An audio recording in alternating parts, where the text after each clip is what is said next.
Hi welcome to Nandos life Kannada 23ನೇ ದಿನದ vlog ಇದು. ಬೆಳಗ್ಗೆ 9 ಗಂಟೆಗೆ ಬಂದು ಅಕ್ಕಿ ಕೇರಬೇಕಾಗಿತ್ತು. 4 kg ಅಕ್ಕಿ ಕೇರಿ ಇಡ್ಲಿಗೆ ಏನು ಇಡ್ಲಿ ದೋಸೆಗೆ ಹಾಕ್ತೀವಿ ಅದನ್ನ ಹಾಕ್ಬಿಟ್ಟು ನಾನು ಮತ್ತೆ ಸ್ನಾನ ಮಾಡ್ಕೊಂಡು ಹೋಟೆಲ್ ಹತ್ರ ಹೋಗಬೇಕಾಗಿತ್ತು. ಸೊ ಅಷ್ಟೇ ಕೆಲಸ ಮಾಡಿದ್ದೆ. ಆಮೇಲೆ ಸಂಜೆ 4 ಗಂಟೆಯಿಂದ ಸ್ಟಾರ್ಟ್ ಆಗುತ್ತೆ ನನ್ನ ರೊಟೀನು. ಯಾಕಪ್ಪ ಅಂದರೆ ಅಲ್ಲಿಂದ ಬಂದಮೇಲೆ ಸ್ವಲ್ಪ ತುಂಬ ಟಯರ್ಡ್ ಅನ್ನಿಸ್ತಾ ಇತ್ತು ಬಿಸಿಲಲ್ಲಿ. ಸೊ ಮಲಗಿಬಿಟ್ಟಿದ್ದೆ, ಏನೂ ಕೆಲಸ ಮಾಡಲಿಲ್ಲ.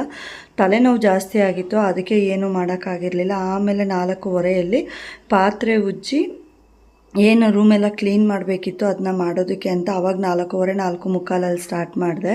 ಸೊ ಇನ್ನೂ ಯಾರೆಲ್ಲ ನನ್ನ ಚಾನಲ್ನ ಸಬ್ಸ್ಕ್ರೈಬ್ ಮಾಡ್ಕೊಂಡಿಲ್ಲ ಪ್ಲೀಸ್ ಸಬ್ಸ್ಕ್ರೈಬ್ ಮಾಡ್ಕೊಳ್ಳಿ. ಹಾಗೆ ಪಕ್ಕದಲ್ಲಿ ಬೆಲ್ ಬಟನ್ನ ಕ್ಲಿಕ್ ಮಾಡಿ ನಾನು ಹಾಕೋಂಥ ವೀಡಿಯೋಸ್ ನಿಮಗೆ ಬರುತ್ತೆ. ಹಾಗೆ ಲೈಕ್ ಮಾಡೋದನ್ನ ಮರಿಬೇಡಿ. ನೀವು ಮಾಡೋ ಲೈಕ್ ನನಗೆ ಹೊಸ ಹೊಸ ವೀಡಿಯೋಸ್ ಮಾಡೋದಕ್ಕೆ ಮೋಟಿವೇಶನ್ ಸಿಗ್ದಂಗೆ ಆಗುತ್ತೆ. ಹಾಗೆ ಎಷ್ಟು ಜನಕ್ಕೆ ನನ್ನ ವೀಡಿಯೋ ಇಷ್ಟ ಆಗಿದೆ, ಎಷ್ಟು ಜನಕ್ಕೆ ನನ್ನ ವೀಡಿಯೋಸ್ ಇಷ್ಟ ಆಗಿದೆ ಅಂತ ನನಗೆ ಗೊತ್ತಾಗಬೇಕು. ಪ್ಲೀಸ್ ದಯವಿಟ್ಟು ಲೈಕ್ ಮಾಡಿ ನಿಮಗೆ ಇಷ್ಟ ಆಗಿದೆ ಅಂತ. ಹಾಗೆಯೇ ಕಾಮೆಂಟ್ ಮಾಡಿ. ಏನಾದರೂ ಚೇಂಜಸ್ ಇದ್ದರೆ, ಸಣ್ಣ ಪುಟ್ಟ ಚೇಂಜಸ್ ಇದ್ದರೆ ನಾನು ಖಂಡಿತವಾಗ್ಲೂ ಚೇಂಜಸ್ ಮಾಡ್ಕೋತೀನಿ.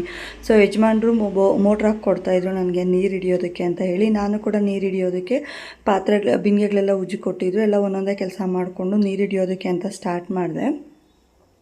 ಹಾಗೆ ವಾರಕ್ಕೆ ಒಂದು ಸತಿ ಇಲ್ಲ 2 ಟೈಮ್ ನಾವು ನೀರು ಹಿಡಿಯೋದಕ್ಕೆ ಅಂತ ಹೇಳಿ ಅಂದ್ಕೊಂಡು ನೀರು ಹಿಡಿತೀವಿ. ಟೋಟಲ್ ಹೇಗಾಗುತ್ತೆ ಅಂದರೆ ನಮಗೆ ಒಂದು ದೊಡ್ಡ ದೊಡ್ಡ ತಪ್ಪಲೆಗಳೆಲ್ಲ ಹಿಡಿದು ಇಟ್ಕೊಂಡ್ಬಿಡ್ತೀವಿ ನೀರನ್ನ. ಸೊ ಒಂದು ವಾರ ಬರಬೇಕು ನನಗೆ. ಇಲ್ಲಾಂದರೆ ಮೋಟ್ರ್ ಹಾಕಿದ್ರೆ ಮೋಟ್ರ್ ಬಿಲ್ಲು ಜಾಸ್ತಿ ಆಗುತ್ತೆ, ಹಾಗೆ ಕಾವೇರಿ ಬಿಲ್ಲು ಜಾಸ್ತಿ ಆಗುತ್ತೆ ಅಂದ್ಬಿಟ್ಟು ನಾನು ವಾರಕ್ಕೊಂದು ಸತಿ ಪ್ಲ್ಯಾನ್ ಮಾಡ್ಕೊತೀನಿ. ದೊಡ್ಡ ದೊಡ್ಡ ತಪ್ಪಲೆಗಳೆಲ್ಲ ಹಿಡಿದು ಇಟ್ಕೊಂಡ್ಬಿಡ್ತೀನಿ. ಸೊ ಅಡುಗೆ ಮಾಡೋದಕ್ಕಾಗುತ್ತೆ ಅಂತ. ಇನ್ನೊಂದು ಸಲ ನಾವು ಮಾಡೋ ತಪ್ಪು ಹೇಗಿರುತ್ತಂದರೆ, ನಮ್ಮ ಕೈಯಲ್ಲಿ ಆಗ್ತಾಯಿಲ್ಲ, ನಾವು ನಮ್ಮ ಜೀವನನೇ ಸಾಕಾಗಿದೆ, ನಿಂತು ನೀರಾಗಿದೆ ನಮ್ಮ ಜೀವನ, ಇಲ್ಲಿಗೆ ನಿಲ್ಲಿಸ್ಬಿಡೋಣ ಇದನ್ನು ಅಂತ ಹೇಳ್ಬಿಟ್ಟು ನಾವು ಕೆಲವೊಂದು ತಪ್ಪುಗಳನ್ನ ನಾವು ಮಾಡ್ಕೋತಾ ಇರ್ತೀವಿ. ಸೊ ಆ ತಪ್ಪುಗಳನ್ನ ಮಾಡಿದಾಗ ನಾವು ನೆಕ್ಸ್ಟ್ ನಮ್ಮ ಜೀವನದಲ್ಲಿ ಮೇಲೆ ಬರೋದಕ್ಕೆ ಆಗೋದಿಲ್ಲ, ಅಂಥ ಒಂದು ಎಫೆಕ್ಟ್ ಹೊಡಿತಾ ಇರುತ್ತೆ. ಸೊ ಅಂಥ ತಪ್ಪುಗಳನ್ನ ನಾವೇನು ಮಾಡ್ಕೋತಾ ಇರ್ತೀವಿ, ಏನೆಲ್ಲ ನಮ್ಮ ಜೀವನದಲ್ಲಿ ನಡೆದಿರುತ್ತೆ, ಸೊ ಅದ್ರ ಮೇಲೆ ಇದು ನಡೆಯುತ್ತೆ. ಈಗ ನಾವೇನೋ ಒಂದು ಕೆಲಸ ಮಾಡ್ತಾ ಇರ್ತೀವಿ, ಆ ಕೆಲಸದಲ್ಲಿ ನಮಗೆ ಸಕ್ಸಸ್ಸೇ ಸಿಕ್ಕಿರೋದಿಲ್ಲ. ಸೊ ಅವಾಗ ನಾವೇನು ಮಾಡ್ತೀವಿ, ಅದನ್ನು ಬಿಟ್ಬಿಡ್ತೀವಿ. ಆದರೆ ಲೈಫಲ್ಲಿ ಒಂದಲ್ಲ ಒಂದಿನ ಅದರಿಂದನೇ ನಮಗೆ ಸಕ್ಸಸ್ ಇದೆ ಅನ್ನೋದು ಕೂಡ ನಮಗೆ ಗೊತ್ತೇ ಇರೋದಿಲ್ಲ. ನಾವು ಅದರಲ್ಲಿ ಎದ್ದೇಳಬೇಕು, ಮೇಲೆ ಬರಬೇಕು, ನಮ್ಮ ಜೀವನದಲ್ಲಿ ನಾವೇನಾದರೂ ಮಾಡಬೇಕು ಅಂದಾಗ ಅದು ಆಗೋದೇ ಇಲ್ಲ. ಸೊ ಅಂಥ ತಪ್ಪುಗಳನ್ನ ನಾವು ಜೀವನದಲ್ಲಿ ತುಂಬಾ ಮಾಡ್ತಾಯಿರ್ತೀವಿ. ಹಾಗೆ ವರ್ಕ್ ಪ್ರೆಷರ್ಗಳಾಗಿರ್ಬೋದು, ಮನೆಯಲ್ಲಿ ಪ್ರೆಷರ್ ಆಗಿರ್ಬೋದು, ಸಣ್ಣ ಪುಟ್ಟ ಮನಸ್ತಾಪಗಳಾಗಿರ್ಬೋದು, ಅದನ್ನೆಲ್ಲ ನಾವು ತಿದ್ದುಕೊಂಡು ಸರಿಪಡಿಸ್ಕೊಂಡು ಅಲ್ಲಿಂದ ಅಲ್ಲಲ್ಲಿಗೆ ಹೋಗ್ತಾ ಇರಬೇಕು. ಯಾಕಂದರೆ ಮನೆಯಲ್ಲಿ ಕೂಡ ತುಂಬ ಪ್ರೆಷರ್ಗಳು ನಡೀತಾ ಇರುತ್ತೆ, ಸಣ್ಣ ಪುಟ್ಟದೆಲ್ಲ ಬರ್ತಾ ಇರುತ್ತೆ.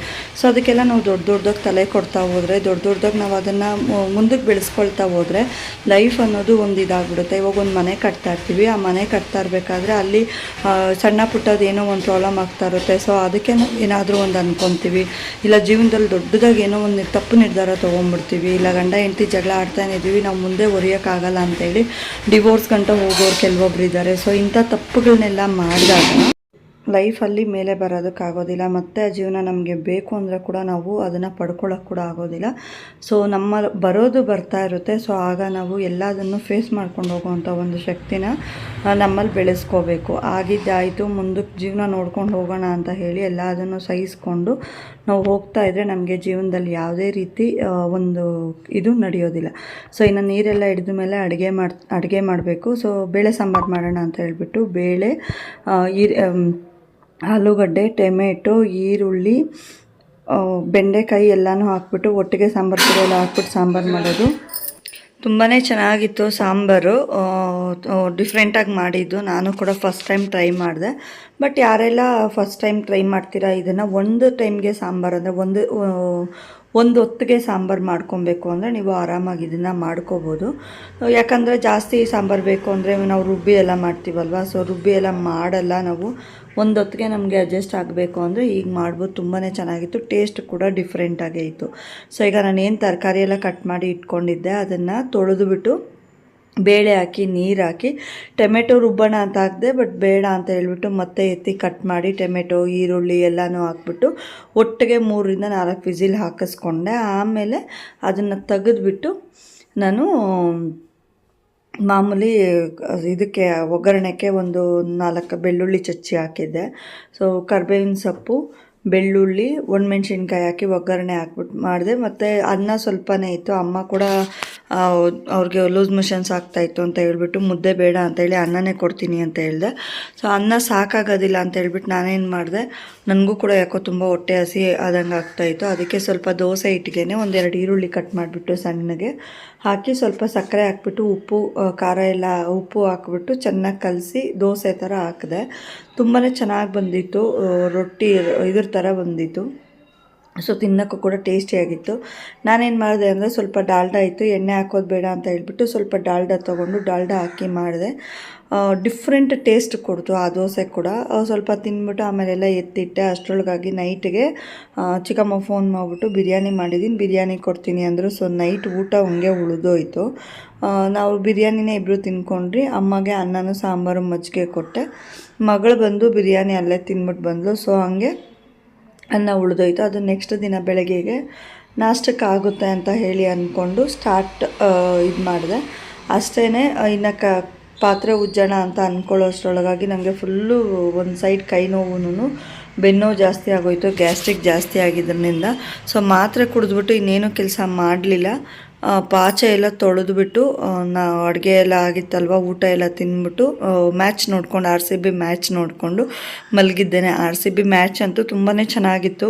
ನಾನು ಯಾವಾಗೂ ಜಾಸ್ತಿ ಮ್ಯಾಚ್ ನೋಡೋಕ್ಕೆ ಹೋಗೋದಿಲ್ಲ, ಬಟ್ ಇವತ್ತು ಒಂಥರ ಇಷ್ಟು ರನ್ನಿಗೆ ಇಷ್ಟು ಟಾರ್ಗೆಟ್ ಅಂತ ಇದ್ದಾಗ ಚೆನ್ನಾಗಿ ಹೊಡೋದ್ರು ಅಂತೇಳಿ ಅದೊಂದನ್ನು ನೋಡ್ಕೊಂಡಿದ್ದೆ. ಅಷ್ಟರೊಳಗೆ ಸ್ವಲ್ಪ ರಿಲೀಫ್ ಕೂಡ ಆಯಿತು. ಗ್ಯಾಸ್ಟ್ರಿಕ್ ಮಾತ್ರೆ ಎಲ್ಲ ಕುಡಿದಿದ್ದೆ. ಸೊ ಹಂಗಾಗಿ ಸ್ವಲ್ಪ ರಿಲೀಫ್ ಆಯಿತು. ಆಮೇಲೆ ಮಲಗದೆ. ಇಷ್ಟೇ ಇವತ್ತಿನ ವ್ಲಾಗು. ಇನ್ನು ಕಂಟಿನ್ಯೂ ಇರುತ್ತೆ. ಯಾರೆಲ್ಲ ಚಾನಲ್ನ ಫಸ್ಟ್ ಟೈಮ್ ನೋಡ್ತಾ ಇದ್ದೀರಾ ಪ್ಲೀಸ್ ಸಬ್ಸ್ಕ್ರೈಬ್ ಮಾಡ್ಕೊಳ್ಳಿ.